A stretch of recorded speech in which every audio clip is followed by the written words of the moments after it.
Sveicināt manā YouTube kanālā, mani sauc Veronika, un šajā video es jums gribu parādīt, kā adīt aikordu striķīti. Tā kā es savai jakai adīju lūk šādas aikordu striķīšas no Moheras, es izdomāju, ka varētu uztaisīt mazu video pamācību, kā to darīt.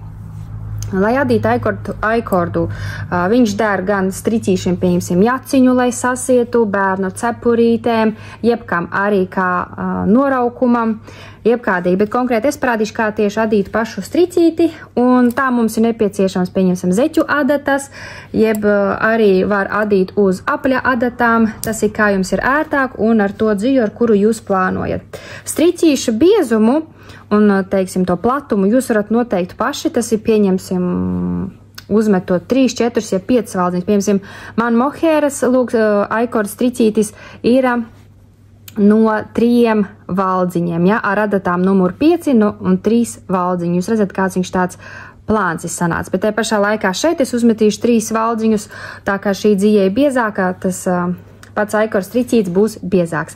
Un es jums parādīšu paraugu. Tātad jums vajag visparastākajā veidā uzmest valdziņus, un uzmetīsim, es uzmetīšu 4. Tātad man ir 2, 3, 4. Uz 4 valdziņus, un lūk, tā kā jūs uzmetāt, tā jums arī ir jāpaliek, lai tas darba diedziņš ir šeit. Jūs viņu paņemat tagad un sāksiet adīt. Ņemam otru adatu, protams, un adam viņus visus 4 valdziņus manā gadījumā. Jums var būt cits valdziņu skaits. Izadam labiski. Pagaidām, tā kā tās ir pirmās rindas, tad mums te veidojas tāds nesmuks caurums, mēs pievelkam viņu. Un neko nemainam, neko negriežam, vienkārši stumjam atpakaļ uz adatas sākumu un atkal adam tos pašus 4 valdziņus. Izadījām, lūk, atkal stumjam,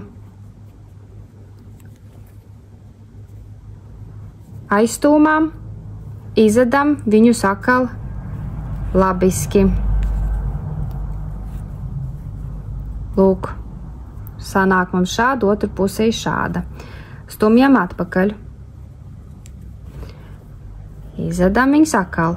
Un pēc šāda principa jūs vienkārši šādā veidā arī adat aikordu striķīti tik garu, cik jums ir nepieciešams. Manā gadījumā man šeit bija apmēram 28 cm, bet pēc mazgāšanas Mohera, protams, pastiepās, bet tāda arī bija mana doma.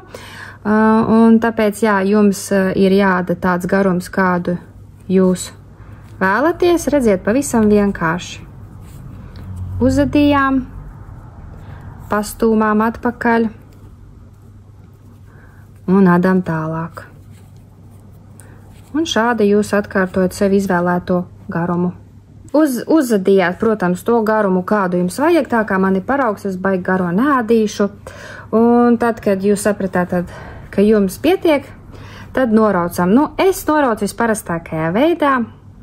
Es vienkārši sādu 2 kopā.